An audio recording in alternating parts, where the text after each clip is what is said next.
قریب تھا تو حضور اکرم صلی اللہ علیہ وسلم نے صحابہ سے بات فرمائی، رمضان کی اہمیت بٹھائی، رمضان کا شوق دلایا۔ اب رمضان کی آمد ہے، 7 باتیں بتائیں حضرت محمد صلی اللہ علیہ وسلم نے صحابہ کو رمضان سے متعلق 7 باتیں بتائیں۔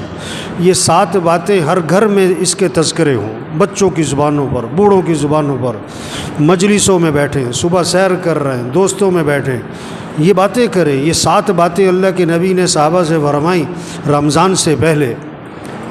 پہلی بات فرمائی کہ دیکھو رمضان کا مہینہ آ رہا ہے، یہ برکت والا مہینہ ہے، برکتیں سمیٹو، برکتیں، گھر بنیں گے برکتوں سے، مسئلے حل ہوں گے برکتوں سے، پریشانیاں ختم ہوں گی برکتوں سے، پیسوں سے نہیں۔ یہ پیسے کمانے کا مہینہ نہیں ہے، پیسے جمع کرنے کا مہینہ نہیں ہے، یہ برکتیں سمیٹنے کا ہے۔ برکت سے مسئلے حل ہوتے ہیں۔ بکری 1-2 بچے دیتی ہے، کتیا 8-10 بچے دیتی ہے۔ ریوڑ کس کے نظر آتے ہیں؟ ریوڑ، بکری میں برکت ہے، بکریوں میں برکت ہے، برکتیں سمیٹنے کا مہینہ آ رہا ہے۔ دوسری بات فرمائی، حق تعالی شانو اپنے بندوں کی طرف متوجہ ہو جاتے ہیں۔ جب اللہ بندوں کی طرف متوجہ ہو گئے تو بندوں کو بھی اللہ کی طرف متوجہ ہو جانا چاہیے۔ اب کتنی عجیب بات ہے، اللہ تو بندوں کی طرف متوجہ ہوں اور بندے اللہ کی طرف متوجہ نہ ہوں۔ آپ کسی کے پاس جائیں اور آپ کو وہ توجہ نہ دے، آپ کسی سے بات کریں اور وہ کسی اور طرف دیکھ رہا ہو۔ تیسری بات فرمائی، حق تعالی شانو اپنی رحمت خاصہ نازل فرماتے ہیں۔ عام رحمتیں پورے سال ہیں، رمضان میں خاص رحمتیں نازل ہو رہی ہیں، خاص رحمتیں۔ ان رحمتوں سے اپنا اپنا حصہ لے لو، اپنا حصہ لے لو، اپنا حصہ لے لو بھائی۔ نہر میں پانی ہوتا ہے، ہر آدمی اپنے برتن کے حساب سے پانی بھر لیتا ہے۔ جس کا چھوٹا برتن ہوتا ہے پانی بھی تھوڑا ملتا ہے، جس کا برتن کا ڈھکن بند ہوتا ہے اسے قطرہ بھی نہیں ملتا ہے۔ تو رحمتیں ہیں اللہ کی خاص رمضان میں، اپنا حصہ لو اس سے۔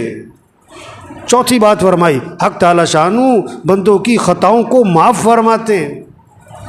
انسان سے بڑی غلطیاں ہیں، کمیاں، کوتاہیاں، کہیں دیکھنے میں، کہیں بولنے میں، کہیں سننے میں، کہیں کمانے میں، کہیں خرچ کرنے میں غلطیاں ہو رہی ہیں۔ اللہ معاف کرنے والے ہیں۔ رمضان کا مہینہ کس لیے؟ معافی مانگو، معافی مانگو، معافی مانگو اللہ سے، اللہ معاف کر دیں گے۔ یہ معافی مانگنے کا مہینہ ہے۔ اس لیے شب قدر میں کیا دعا سکھائی؟ یہ نہیں کہ میں نے بڑے روزے رکھے ہیں، بڑی تراویح پڑھی ہے، بڑی تہجد پڑھی ہے، بڑی نفلیں پڑھی ہیں، بڑا اعتکاف کیا ہے، بڑے صدقے کیے ہیں، اللہ قبول فرما۔ نہیں، شب قدر میں کیا دعا ہے؟ اللہم انک عفو تحب العفو فاعف عنی۔ اللہ تو معاف کرنے والا ہے، معافی کو پسند فرماتا ہے، مجھے معاف کر دے۔ بس معافی مانگو بھائی، اللہ کو بندے کا معافی مانگنا بہت پسند ہے۔ پانچویں بات فرمائی، حق تعالی شانو بندوں کی دعاؤں کو قبول فرماتے ہیں۔ یہ مہینہ کس کا ہے؟ مانگنے کا۔ ہم سب محتاج ہیں، سب کی ضرورتیں، سب کی پریشانیاں ہیں، سب کے حالات ہیں، گھریلو مسئلے، کاروباری مسئلے، ملک کے مسئلے، عوام کے مسئلے، حکمرانوں کے مسئلے، مسائل، مسلمانوں کے کتنے حالات پوری دنیا میں۔ اب ان سارے مسئلوں کو حل کرنے والا کون ہے؟ اللہ ہے۔ خوشیاں دینے والا اللہ ہے، پریشانیوں سے بچانے والا اللہ ہے، آئی مصیبتوں کو سے نکالنے والا اللہ ہے۔ تو کس سے مانگو؟ سحری کا وقت کس لیے ہے؟ مانگو اللہ سے، مانگو اللہ سے۔ افطاری کا وقت کس لیے ہے؟ مانگو اللہ سے۔ یہ افطار پارٹیاں نہیں ہونی چاہیے، یہ سب 2 نمبری ہے۔ کوئی افطار پارٹیاں نہیں بھائی۔ افطاری کرواؤ کن کو؟ جنہیں کوئی نہیں کھلاتا، اور عزت سے کھلاؤ، لائن میں لگوا کے نہیں، سڑکوں پہ جمع کر کے نہیں، عزت سے کھلاؤ لوگوں کو۔ جنہیں کوئی نہیں کھلاتا، جن کے گھر میں کھانے کو نہیں ہے، عزت سے گھروں میں راشن پہنچاؤ، اور اپنی سعادت سمجھ کے پہنچاؤ، اور ان کا احسان سمجھو کہ آپ سے لے لیا۔ اپنا احسان سمجھ کے نہیں، یہ کہہ کر نہیں، اگے تو نام